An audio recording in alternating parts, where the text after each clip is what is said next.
And I must say that I've prepared this brief statement to update you on the efforts around the resolution of the disputed outcome of 2023 general elections that did not produce a credible and legitimate government chosen by the citizens of Zimbabwe.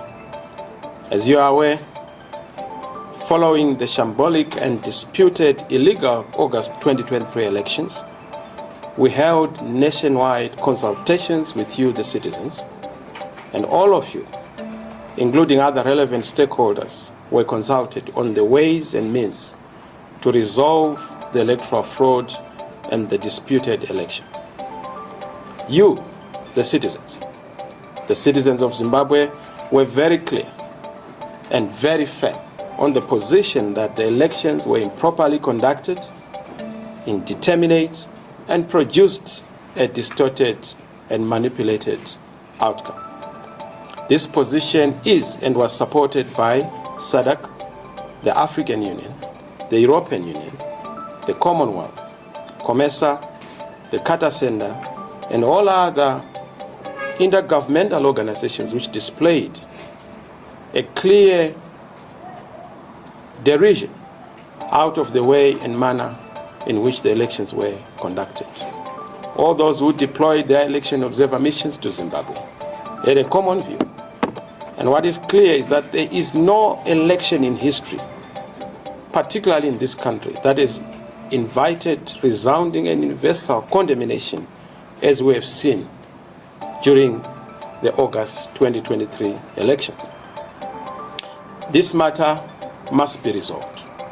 This matter must be fixed. There can never be a proper government without proper elections. There can never be a proper government without proper national processes that have the credibility and endorsement of the citizens of Zimbabwe. Fellow citizens, as your presidential choice, you, in your millions, nearly over 2 million, gave a clear mandate, albeit in a very disputed and contested election.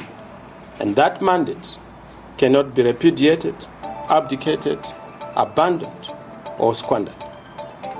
I'm clear that upon this mandate, and with your mandate, on the 26th of September 2023, we wrote to our regional board, SADC, the guarantor of the values and principles and aspirations of the common agenda and common will of the people of Southern Africa.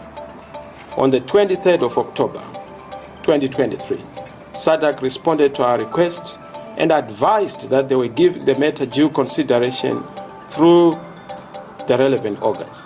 Meanwhile, we noted that various meetings have since been conducted by the leadership of SADC at various levels, in particular the latest extraordinary summit in the organ Troika on the 23rd of March 2024 in Lusaka, Zambia.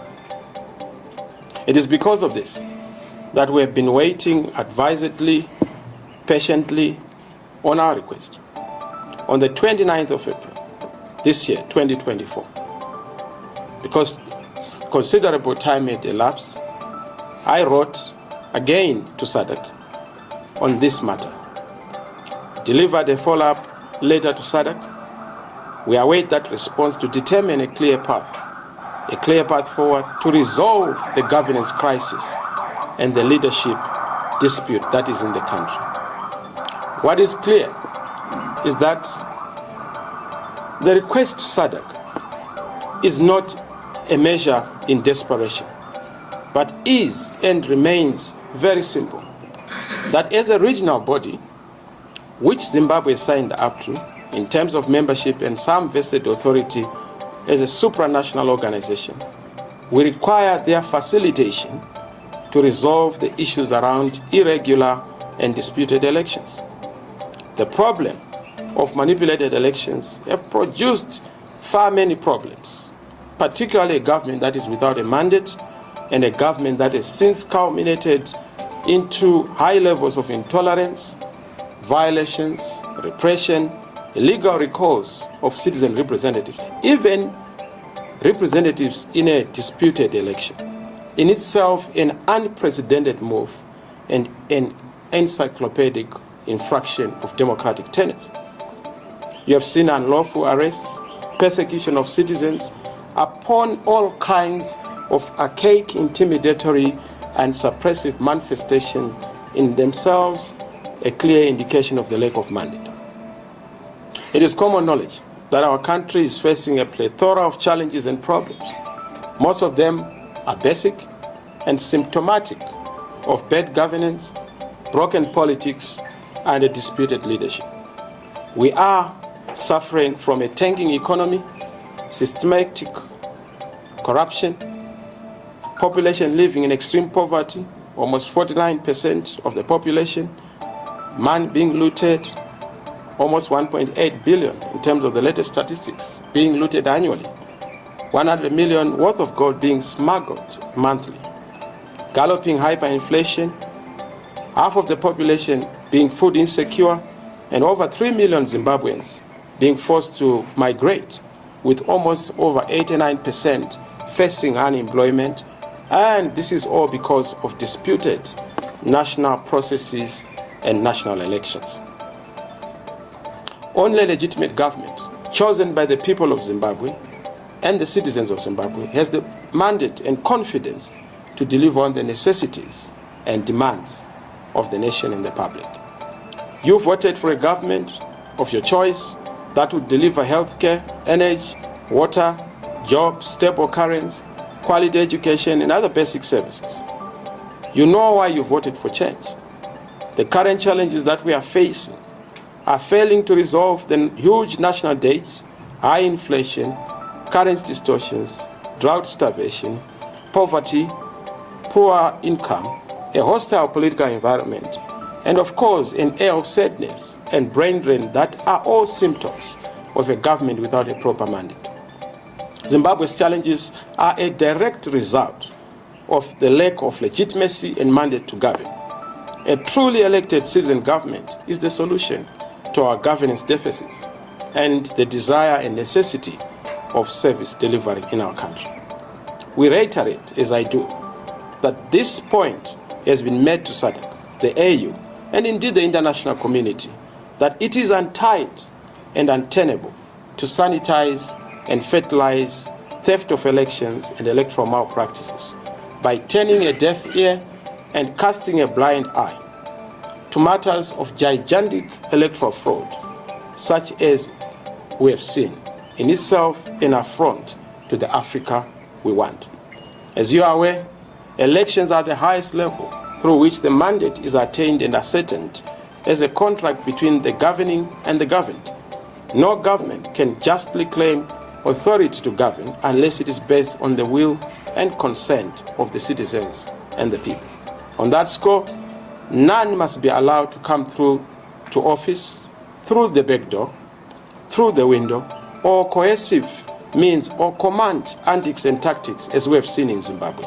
Our regional and international institutions are guarantors and custodians of the integrity of institutions, but also integrity of processes, and cannot condemn a process that they have condemned. SADC condemned the process, the AU condemned the process, and therefore condoning it is clearly untenable. And of course, we don't expect them to ultimately endorse a sham and a fraud. It will be a contradiction in terms to determine a process flawed and yet condone its outcome. Fellow citizens, may I hasten to say, the following measures that we have made are in themselves our deliberate effort and desire to exhaust available remedies domestically and regionally and continentally as a peaceful way and means to resolve the national issues, which in itself is not a manifestation of a weakness. We are doing this not because we are devoid of any other means or ways or other ideas. It is strictly because we are committed to finding each other as a nation and amicably resolving our points of conflict, disjuncture, and disagreement. We have committed to the peaceful resolution of disputes and also are intended on making sure that we exhaust all those available peaceful remedies. As you are aware, millions of you agree with this approach. Zimbabwe is too beautiful and precious to be destroyed by flames of political disputes under our watch. We don't want to be the authors of the demise of this great nation. Peace is fragile. Peace is sacrosanct. And as you know, there's no peace in our homes. There's no peace in our communities. And there's no peace in our nation. This is why you have over 3 million Zimbabweans who have already flocked out of the country on account of the absence of this peace. But whatever is remaining of that peace needs to be protected. And that breakdown of peace, which is the ultimate result of the recklessness of those in leadership, knows no winner. The opposite of peace leaves all of us losers. Our beautiful country cannot and can never progress on the back of disunity, division, and successive disputed national processes, including contested elections. We are acutely aware of the agents of this matter, and more importantly, that there can never be a talk of 2028 or a viable or stable future for this country without resolving the August 2023, the broken past, and this era and spate of disputed politics. A lot of you have asked, are we going to wait for 2028? No. 2028 is not a date in mind because 2023 has not been resolved. And what we must fix is to fix 2023 and not to wait for 2028. Measures have been put in place and are being put in place to make sure that we secure the victory that the people would want to see and a credible government that people want to see. On my part, I'm doing everything necessary to the extent of God's will to seek a lasting solution to the perennial challenges affecting our beloved country. Locally and internationally, I've engaged all the stakeholders, including our traditional leadership, business community, civil society at large, political parties, other political parties, and members of the diplomatic corps. In particular, I've also sought the mediatory role of the church.